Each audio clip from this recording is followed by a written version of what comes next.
لگا یا رسول اللہ غریبوں کی کیا زندگیاں ہیں، غریبوں کی کیا حسرتیں آپ پوچھ رہے ہیں، ہر حسرت ایسی ہے کہ اس پہ دم نکل جائے۔ حضور گفتگو فرما رہے تھے کہ آسمان سے جبریل نازل ہوئے اور عرض کی یا رسول اللہ، اللہ فرما رہا ہے جس نوجوان سے آپ محبت بھری گفتگو کر رہے ہیں کل نماز ظہر کے بعد اس کا انتقال ہونے والا ہے، اس کا انتقال ہو جائے۔ جب اللہ کے نبی نے سنا اس کا انتقال ہوگا، کتنا رحیم نبی ہے، تو نوجوان سے یہ نہیں کہا کہ تجھے کل مرنا ہے، بلکہ اللہ کے حبیب نے فرمایا او نوجوان مجھے بتا تیری کوئی ایسی حسرت ہو جو اب تک پوری نہ ہوئی ہو، تیری ایسی کوئی حسرت ہے جسے تو پورا کرنا چاہتا تھا لیکن پوری نہیں۔ ماں کی طرح حضور امت کو ٹریٹ کر رہے ہیں، ماں کی طرح، بلکہ اس سے بھی بڑھ اور چڑھ۔ اس نے عرض کی یا رسول اللہ میں تو غریب ہوں، لوگوں نے میرے ساتھ اٹھنا بیٹھنا چھوڑ دیا، اپنے بھی دور ہو گئے میری غربت کی وجہ سے، لیکن زندگی بھر میری دو حسرتیں رہیں۔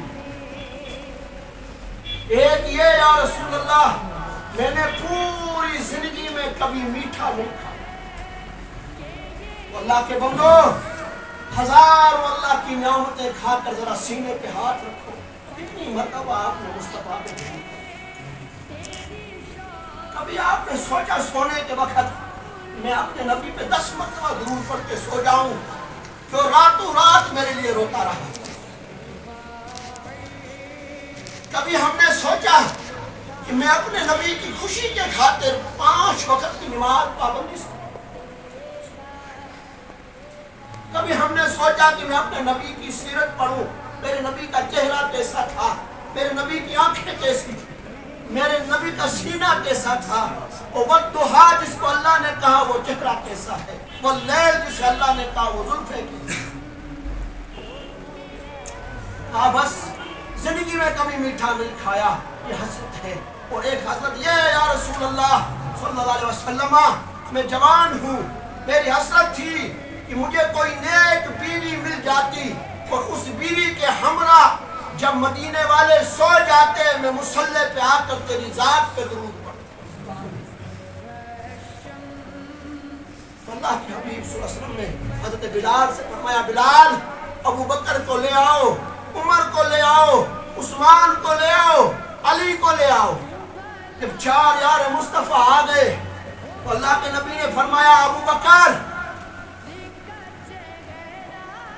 پہلے اور اللہ کے حضور نے فرمایا کہ اے نوجوان تیری نظر میں کوئی رشتہ ہے؟ اس نے کہا یا رسول اللہ میری درد پوتری ہے، چچیری بہن ہے، لیکن غربت کی وجہ سے میرے چاچے نے میرے توجہ نہیں تھی۔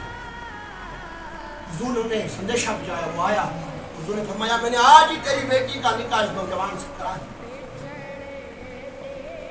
تو وہ چپ رہا، لبیک یا رسول اللہ جیسے مرضی آپ کی مرضی۔ تو شاعر نے کہا وہاں پر کہا تھا کہ بابا اس کے رنگ کو نہ دیکھ بلکہ اس پہ بیچنے والے کو دیکھ۔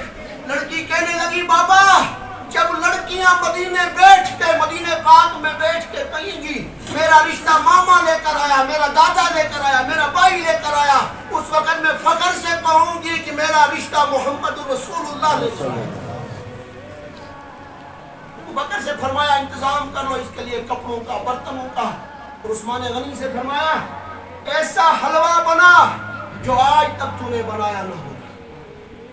حضور جانتے ہیں کہ اس کو تو مرنا ہے، میں اس کی 2 حسرتیں پوری۔ ایک صحابی سے کہا تیرا گھر کھا لے اس کو گھر میں دے دے، اس نے کہا لبیک یا رسول اللہ حاضر ہوں، گھر دے دیا۔ جب وہ ان کو رخصتی ہو گئی حلوہ بھی دے دیا، وہ چیز برتن وغیرہ بھی دے دیے، اس صحابی کے ہمراہ دلہن بھی دے دی، مکان بھی دے دیا۔ جب وہاں پہنچے تو اللہ کے نبی نے ایک صحابی سے فرمایا کہ تو صبح جانا ان کے گھر کے ارد گرد چکر لگاتے ہیں، اندر نہیں جانا، جو ہی تو رونے کی آواز دیکھے گا سنے گا تو مجھے اطلاع کر۔ وہ نوجوان صحابی جب وہاں گیا کیا دیکھتا ہے وہاں ہنسنے کی آواز آ گئی. عصر کا وقت آ گیا, وہاں پر مسکراہٹ ہے, ہنسنا ہے, خوشی ہے, موت کا نام نہیں. صحابی جب واپس آیا رسول اللہ کی بارگاہ میں عرض کیا, رسول اللہ وہاں تو ہنستے ہیں, وہ مسکراتے ہیں, کھیل رہے ہیں. اللہ کا نبی سجدے میں پڑ گیا, عرض کی اللہ جبریل نے خبر دی تھی اس نوجوان نے کل مر جانا ہے. یہ صحابی تو کچھ اور خبر دے رہا ہے. آواز آئی میرے محبوب جو جبریل نے کہا تھا وہ سچ تھا, اور تقدیر بھی یہی تھی کہ آج اس نے مرنا ہے. مگر یا رسول اللہ ہوا کچھ اس طرح کہ جب یہ اس مکان میں پہنچا, جو حلوہ اس نے زندگی بھر نہیں کھایا تھا, کتنی تمنائیں لے کر بیٹھا تھا کہ بیوی کے ساتھ مل کر وہ چیز کھاؤں جو زندگی بھر نہ کھائی تھی. اب تک دروازے پہ دستک ہوئی, کسی نے کہا 3 دن کا بھوکھا ہو, اللہ کی راہ میں کچھ دے دے. یہ نوجوان بیوی سے کہنے لگا میں تو اللہ کا شکر گزار ہوں کہ تجھ جیسی نیک بیوی سے مجھے نوازا. اگر تیری عزت تیری اجازت ہو کیا میں حلوہ فقیر کو دے دوں؟ بیوی نے اجازت دے دی, اس نے حلوہ دے دیا. اللہ نے فرمایا میں گواہ ہوں, جب فقیر کی جولی میں حلوہ پہنچا, فقیر نے کہا مولا ان کی خوشیاں تا دیر سلامت رکھنا. یا رسول اللہ مرنا تو تقدیر میں تھا, پر فقیر کی دعا نے موت کو ٹال دیا. میرے بھائیوں اپنے ارد گرد بھی دیکھا کرو, کوئی یتیم نہیں, محتاج نہیں, تاکہ ان کی مدد کر سکو. اگر آپ نے کسی محتاج بیوہ یتیم کی مدد کر لی تو مصطفیٰ قبر میں خوش ہوں گے اور اللہ حشر میں خوش ہوگا. اپنے ایک ماحول بناؤ, سوتے وقت مصطفیٰ پہ درود پڑھو, جاگتے وقت پڑھو میں سو جاؤں یا مصطفیٰ کہتے کہتے, کھلے آنکھ صلی اللہ کہتے کہتے.